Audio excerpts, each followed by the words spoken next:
Assalamualaikum warahmatullahi wabarakatuh. Perkenalkan, nama saya Suci Fitria Anggraini SPD, merupakan guru mata pelajaran sejarah di SMA Negeri 1 Sarawangun, Provinsi Jambi, dan salah satu mahasiswa PPG dalam jabatan angkatan ketiga tahun 2023 LPTK Universitas Negeri Padang dengan NIM 233-22077. Nomor peserta 2015-007-33835. Pada hari ini, Senin 4 Maret tahun 2024, saya akan melaksanakan praktik pembelajaran di kelas 12 IPS 1 dengan materi peristiwa kontemporer dunia dan submateri runtuhnya Vietnam Selatan dan hapusnya apartheid di Afrika Selatan, menggunakan model problem based learning, metode diskusi, tanya jawab, dan penugasan. Selamat menyaksikan. Assalamualaikum.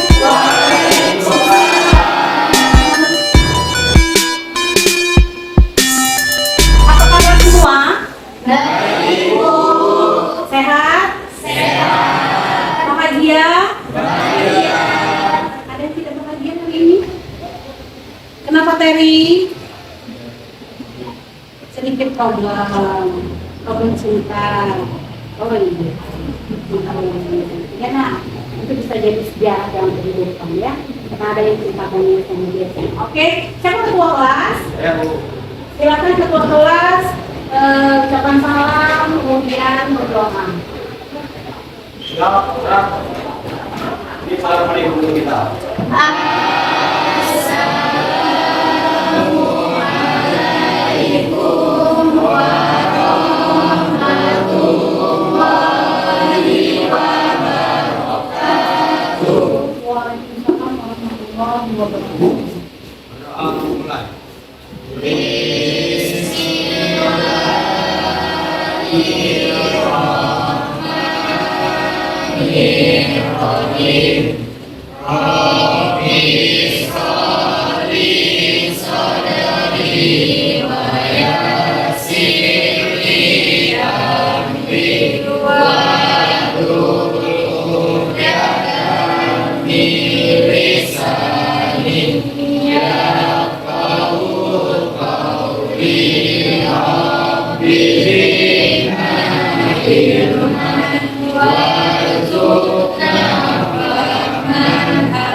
Siapa yang tidak hadir hari ini, nak? 3 orang, Bu. 3 orang, siapa saja? Dela, Leo, sama Saleh. Dela, Leo, sama Saleh. Saleh. Apa alasannya, nak? Dela sakit dan 2 orangnya izin. Oh, Dela sakit, yang keduanya izin. Oke. Semoga yang sakit segera disembuhkan, segera sehat, karena kalian sudah kelas 12 dan menuju mau ujian, kemudian kita mau menyambut bulan puasa, semoga semuanya sehat ya. Amin. Oke, silakan selanjutnya kita menyanyikan lagu nasional. Silakan berdiri semua. Dengan semangat ya. Ya, Silakan. 1, 2, 3. Pancasila, akulah pendukungmu. Ayo maju, maju, ayo maju, maju, ayo maju, maju. Oke, tepuk tangan. Silakan duduk kembali. Semoga hari ini semangat ya. Seperti biasa kita belajar sejarah. Semangat hari ini. Kemudian jiwa patriotismenya pun juga tumbuh. Apalagi tadi sudah mendirikan lagu nasional. Sebelum kita melanjutkan materi, Ibu ingin bertanya apakah masih ingat dengan materi sebelumnya, di mana kita sudah membahas tentang beberapa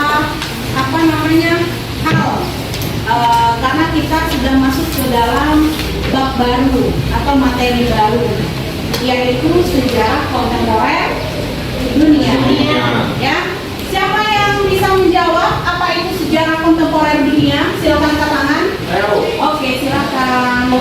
Untuk Peristiwa kontemporer dunia adalah peristiwa yang terjadi dalam waktu yang relatif dekat dengan saat ini dan memiliki dampak signifikan atau relevansi global.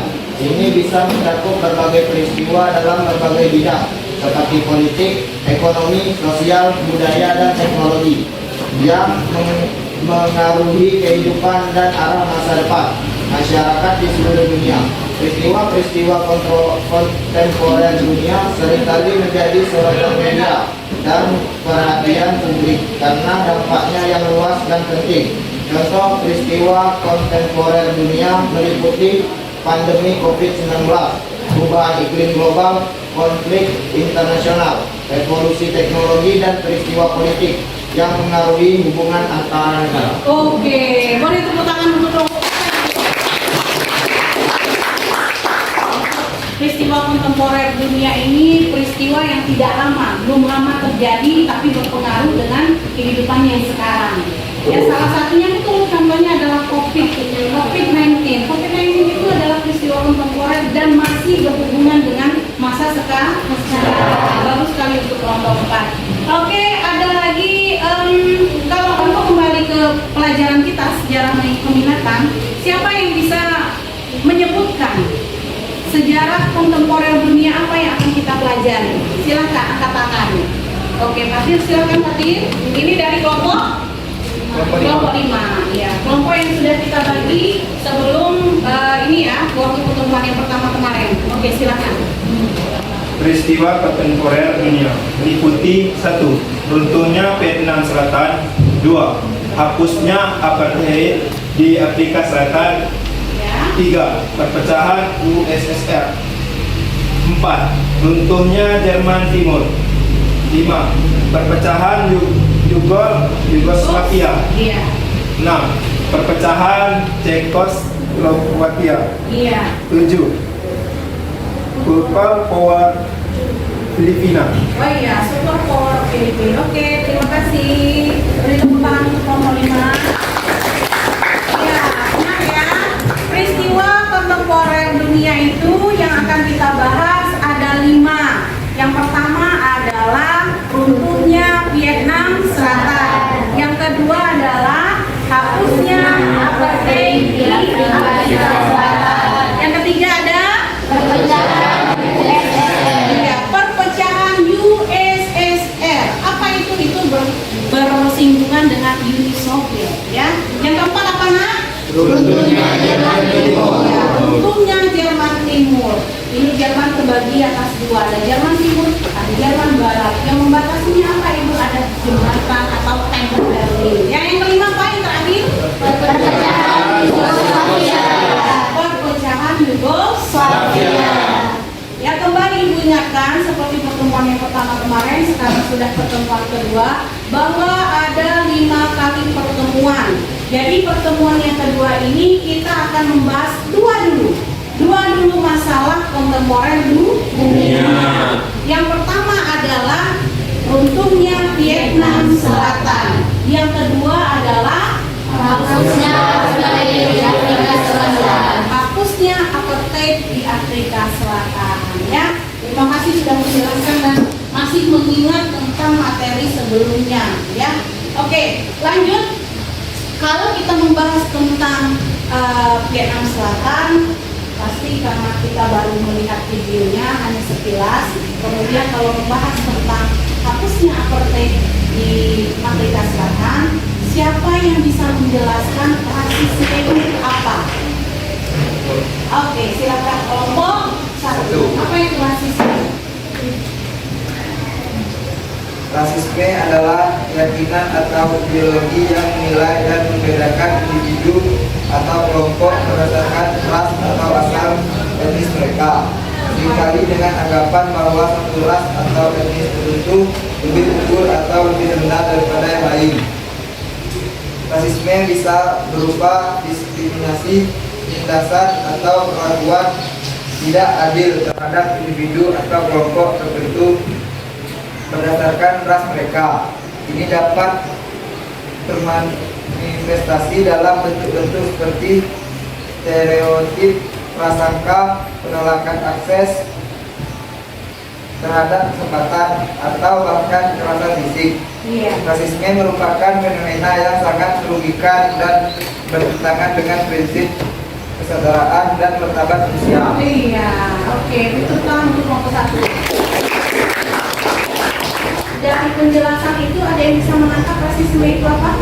Contohnya begini nih, saya bilang sama si Fauzan, nggak usah berteman dengan Pak Aras. Kenapa?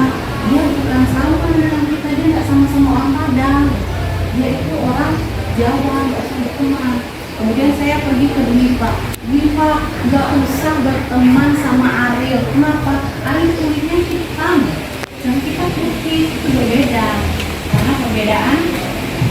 Oke, kemudian ada lagi yang ketiga, Sizo tidak usah berteman dengan Fatin. Kenapa? Fatin hidungnya mancung, tidak ini pesek.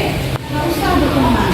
Ya kita cari teman yang sama saja, yang satu suku, yang satu sama dengan kulitnya, kemudian yang sama ciri khas wajahnya. Itu termasuk rasis? Ada lagi yang bisa mencontohkan rasis yang lain dari penjelasan temannya? Dari? Iya, apa? Seperti menilai seseorang. Iya, menilai seseorang. Contohnya? Iya, dia pendek, betul. Iya kan? Nah, salah saya pendek. Kita kan sama pendek, 1 meter semua ya. Ini nggak usah lah kata Terry, kata si Fatin nggak usah lah teman-teman Terry. Kenapa pendek? Nggak tinggi, susah jangkaunya kalau pendek. Nah, itu juga termasuk lah. Nah, rasis yang kita bahas saat ini adalah rasisme yang terjadi di Afrika.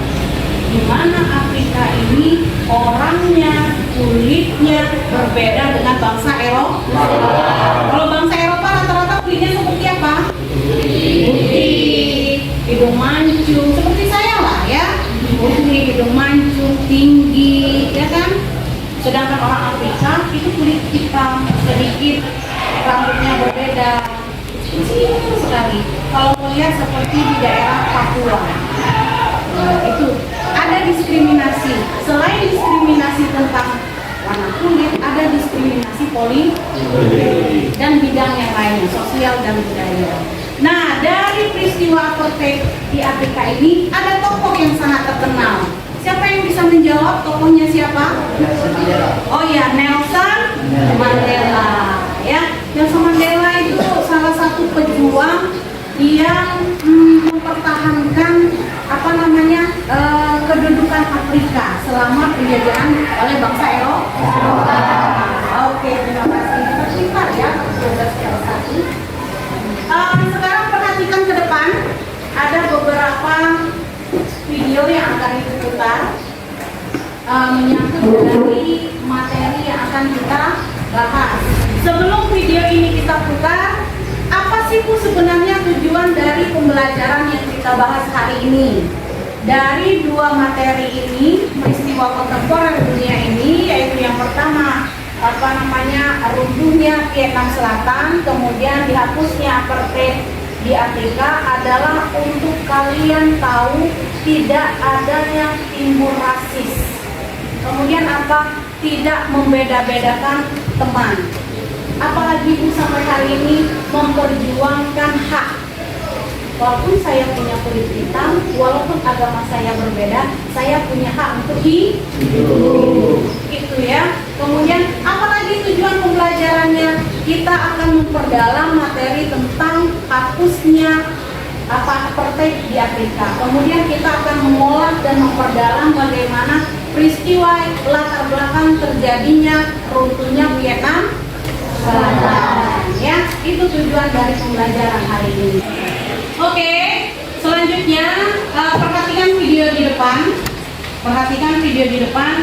Ibu akan memutar dua video sesuai dengan dua materi yang kita bahas ini.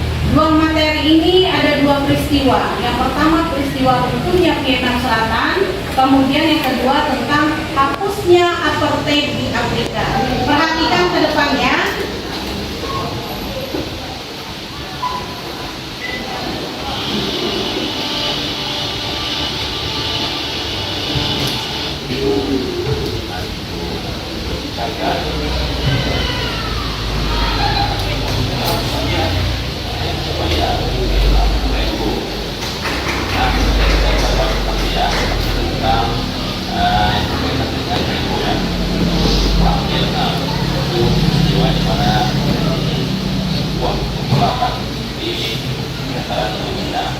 yang merupakan hukumnya negara Vietnam Selatan.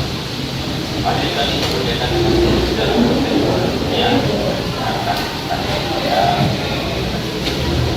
setiap pertemuan tadinya dalam kelompok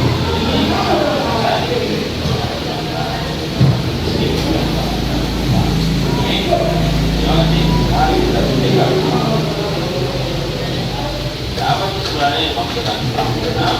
Di perang Vietnam ini merupakan sebuah konflik senjata yang terjadi di kawasan Cina antara tahun 1945 atau pasca kedua. Nah, perang Vietnam ini merupakan bagian dari perang yang tersebut barat dan timur yang berada di sekarang.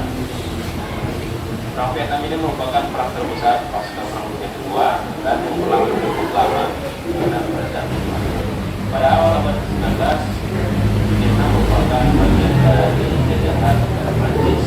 Pada saat konflik Perang Dunia Kedua menjadi jajahan negara Jepang. Hal ini menyebabkan Vietnam menjadi sebuah negara yang masih dikolonial Inggris yang melakukan perlawanan terhadap penjajahan negara mereka. Pasca terjadinya Perang Dunia Kedua, negara Asia sejarah satu-satu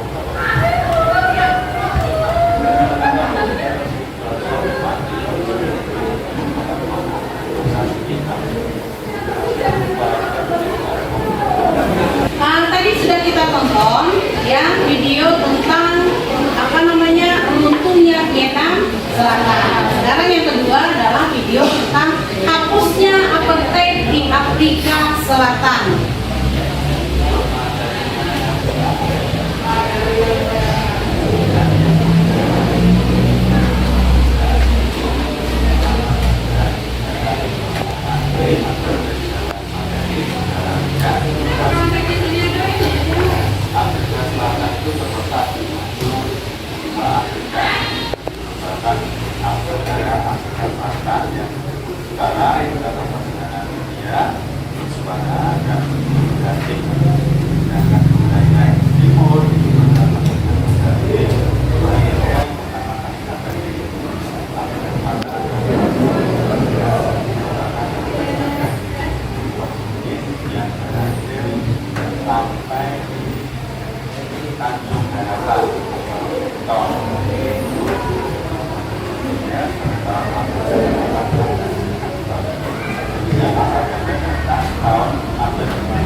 Oke, kalian sudah menonton dua video tadi, yaitu tentang runtuhnya Vietnam Selatan dengan hapusnya apartheid di Afrika. Ada pertanyaan? Oke, silakan Dimas. Sebelumnya saya dari kelompok 1 ingin mengajukan pertanyaan.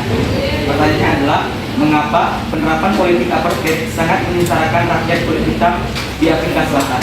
Oke, bagus sekali pertanyaannya. Kenapa politik apartheid sangat menyengsarakan rakyat di Afrika Selatan? Oke, coba siapa yang bisa jawab, kelompok mana? Kelompok? Oke, kelompok 3. Silakan, coba jawab. Penerapan politik apartheid sangat menyengsarakan rakyat kulit hitam di Afrika Selatan karena kebijakan ini memisahkan hak dan kewajiban antara ras kulit putih dan kulit hitam serta menyebabkan diskriminasi dalam berbagai aspek kehidupan. Apartheid diterapkan secara resmi pada tahun 1948 oleh pemerintah Perdana Menteri Afrika Selatan, Janine Francois Malan, dan membatasi pemilikan tanah bagi warga kulit hitam. Dampak sosial dan ekonomi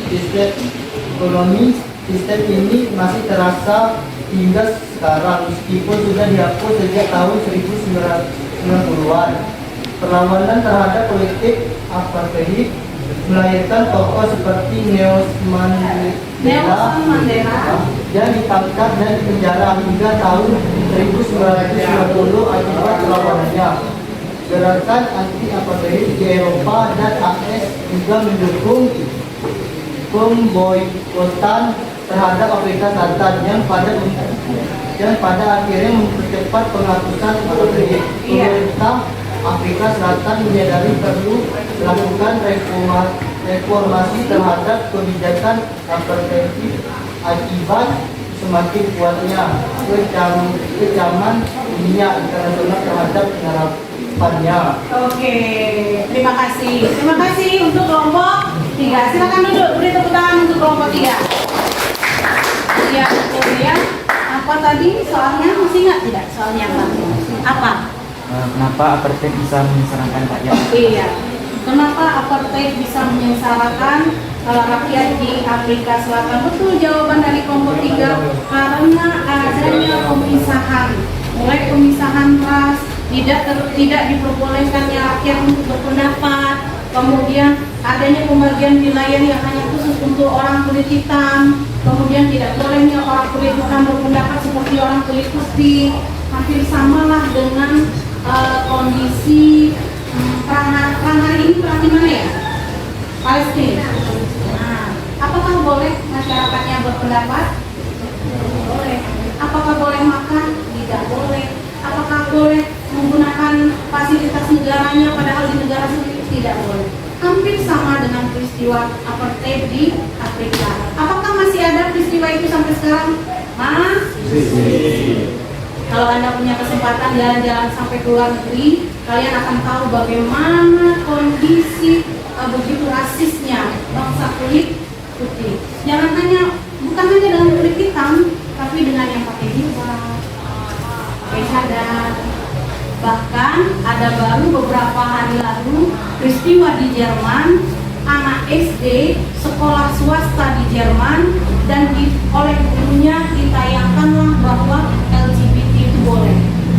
Tentulah anak SD yang beragama Islam di Jerman tadi membantah, menolak, tidak mau dan tidak mau mengetahui bagaimana LGBT itu tidak boleh. Tapi apa yang terjadi ketika pulang ke rumah, pihak kepolisian Jerman menangkap anak kecil tadi. Itu baru beberapa hari kemarin. Karena apa? Tidak mau menerima LGBT. Sedangkan itu tidak diperbolehkan. Masih rasis kan sampai hari ini? Apalagi kalau yang berkulit hitam. Makanya ketika Amerika Serikat mempunyai presiden Barack Obama, itu sangat luar biasa antusiasnya seluruh rakyat di dunia. Kenapa?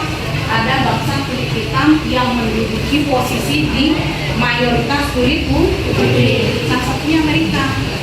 Makanya Barack Obama sangat dirugikan sekali. Kenapa? Kulit hitam naik ke atas ke negara yang sangat superpower, kuasanya meluas ke seluruh dunia. Sampai hari ini memang masih, betul kata kelompok 3, sampai hari ini masih pakai cadar nggak boleh, pakai jilbab dianggap tidak teroris. Berikutnya, video berikutnya yaitu runtuhnya Vietnam Selatan. Ada pertanyaan? Oke, dari kelompok 5 silakan. Apa pengaruh perang dan runtuhnya Vietnam Selatan terhadap tingkat pertumbuhan ekonomi di wilayah tersebut? Iya. Siapa yang bisa menjawab? Oke, silakan Bagas. Perang Vietnam dan runtuhnya Vietnam Selatan memiliki dampak yang sangat merusak terhadap tingkat pertumbuhan ekonomi di wilayah tersebut. Beberapa dampak utamanya meliputi: yang pertama, gangguan terhadap produksi dan pasar. Konflik bersenjata menyebabkan gangguan serius terhadap aktivitas ekonomi, termasuk produksi dan distribusi barang. Perang mengganggu rantai pasokan dan menghambat akses ke pasar, menghambat pertumbuhan sektor industri dan perdagangan. Yang kedua, penghancuran infrastruktur. Serangan militer dan kerusuhan mengakibatkan penghancuran besar-besaran terhadap infrastruktur ekonomi seperti jalan raya, pelabuhan, pabrik, dan fasilitas publik lainnya. Ini tidak hanya mengurangi kapasitas produksi, tetapi juga memperlambat pemulihan ekonomi setelah pasca perang. Yang ketiga, pengeluaran militer yang besar. Vietnam Selatan dan Sekutu Baratnya menghabiskan jumlah besar uang untuk pengeluaran militer selama perang Vietnam. Dana yang dialokasikan untuk keperluan militer ini sebenarnya tidak digunakan untuk pembangunan ekonomi dan kesejahteraan sosial. Yang keempat, ketidakpastian investasi.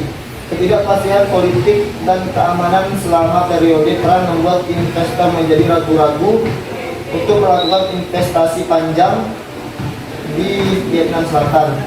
Ini menghambat aliran modal yang diperlukan untuk memperluas kapasitas produksi dan menciptakan lapangan kerja. Yang kelima, gangguan terhadap sumber daya manusia. Perang mengakibatkan banyak orang kehilangan nyawa atau mengalami cacat, mengurangi tenaga kerja yang tersedia dan meningkatkan beban kesehatan bagi masyarakat. Hal ini dapat mengurangi produktivitas ekonomi dan mempersulit pertumbuhan jangka panjang. Dengan demikian dan runtuhnya Vietnam Selatan. Dengan demikian, perang dan runtuhnya Vietnam Selatan menyebabkan kerugian ekonomi yang signifikan, menghambat pertumbuhan ekonomi yang sehat dan berkelanjutan di wilayah tersebut dalam jangka waktu yang panjang. Oke, beri tepuk tangan untuk kelompok 4. Nah, jadi itu ada beberapa hal yang akan kita bahas. Memang sudah terjawab di sini, tapi ada beberapa lagi hal yang akan kita bahas di kelompok kalian. Karena kelompok ini sudah saya bagikan, sudah Ibu bagikan dari kemarin. Sekarang Ibu tinggal menyerahkan LKPD kepada kalian untuk kalian kerjakan. Kemudian kalian diskusikan bagaimana dua dari materi ini, yaitu runtuhnya Vietnam Selatan dengan terhapusnya apartheid di Afrika Selatan. Ya, silakan kalian mengerjakan beberapa soal yang Ibu berikan atau beberapa hal yang mengenai tentang dua materi tersebut. Silakan kalian diskusikan beberapa hal yang dibahas. Ibu tunggu, kemudian tidak ada yang tidak berdiskusi, kalian saling berdiskusi, saling bertukar pikiran tentang beberapa hal yang akan kita bahas tentang runtuhnya Vietnam Selatan serta hapusnya apartheid di Afrika Selatan. Oke, silakan.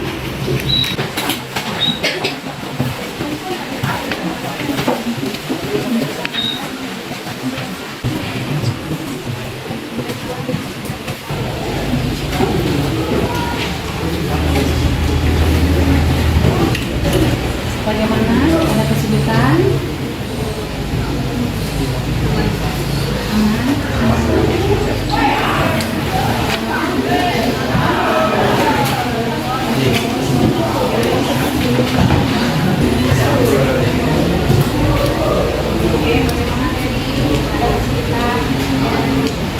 Oke, sudah selesai semua?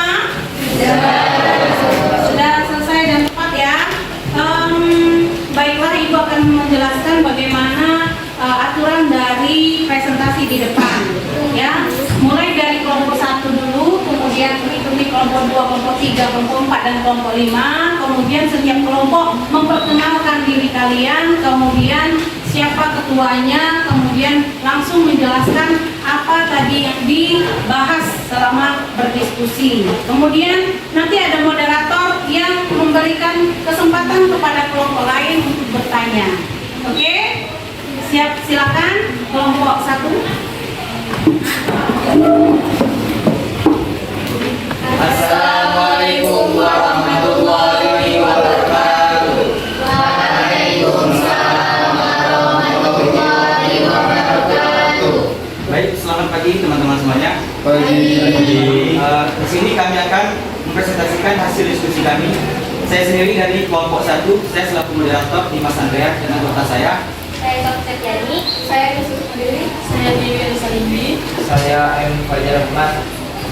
Baik, langsung saja kita bahas materi yang pertama, yaitu tentang runtuhnya Vietnam Selatan. Materi tersebut akan dibacakan oleh Sophie Sekjen. Mari Sophie, saya silakan. Runtuhnya Vietnam Selatan. Runtuhnya Vietnam Selatan terjadi pada tanggal 30 April 1975 ketika pasukan utara merebut ibu kota Saigon, mengakhiri perang Vietnam. Hal ini menandai kemenangan bagi rezim komunis Vietnam Utara dan menyatukannya dengan Vietnam Selatan di bawah pemerintahan komunis tunggal. Ini juga menandai berakhirnya campur tangan militer Amerika Serikat dalam konflik tersebut dan akhir dari upaya mereka untuk mendukung pemerintahan Vietnam Selatan. Pasca runtuhnya Vietnam Selatan berada di bawah pemerintahan komunis tunggal dan memulai periode rekonstruksi nasional. Terima kasih kepada Sophie yang telah menjelaskan materi tentang runtuhnya Vietnam Selatan secara singkat.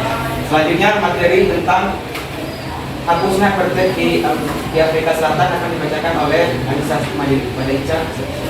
Penghapusan apartheid di Afrika Selatan merupakan proses panjang yang melibatkan internasional, perlawanan dalam negeri, serta negosiasi antara pemerintahan apartheid dan oposisi yang dipimpin oleh Nelson Mandela. Ini mencakup pembebasan Mandela pada tahun 1950, negosiasi transisi menuju demokrasi multilateral, dan pemilihan umum 1994 yang menandai akhir rezim apartheid yang dimulainya era demokrasi di Afrika Selatan. Baik, mungkin itu presentasi kami. Selanjutnya kami membuka sesi tanya jawab jika masih ada penjelasan yang kurang dari kami. Izin saya bertanya kepada kelompok 1. Baiklah, sebelumnya terima kasih pada kelompok 1 telah menjelaskan materi kitab ini. Adapun yang saya ingin tanyakan kepada kelompok 1 yaitu bagaimana jika politik apartheid di Afrika Selatan tidak dihapus? Baik, izin menjawab.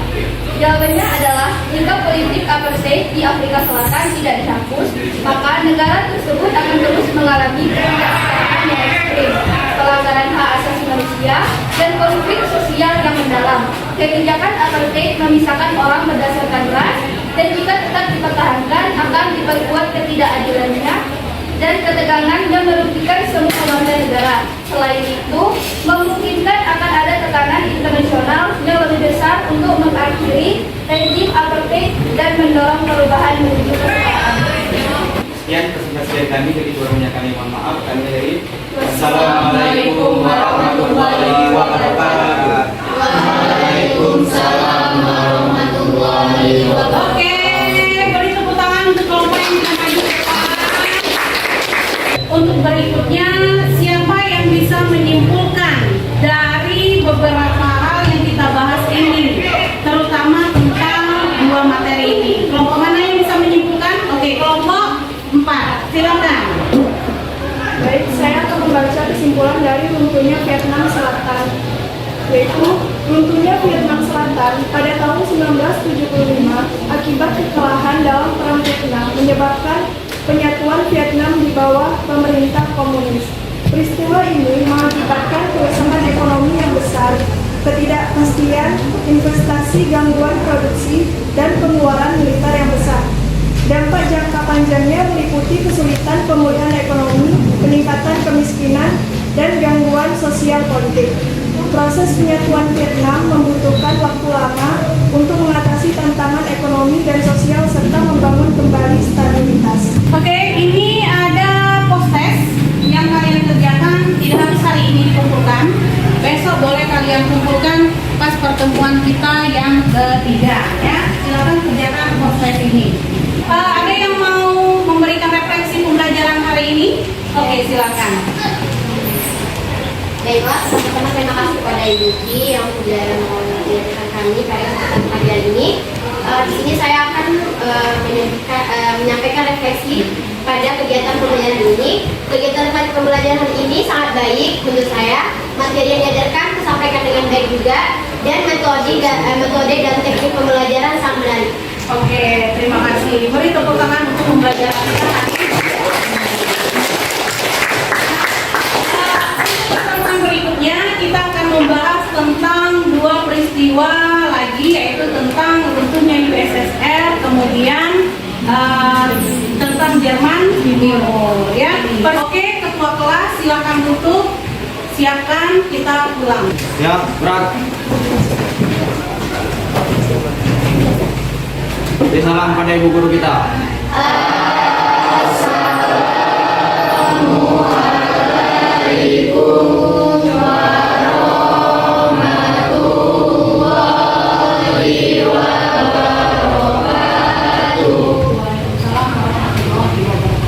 Berdoa. Bismillah.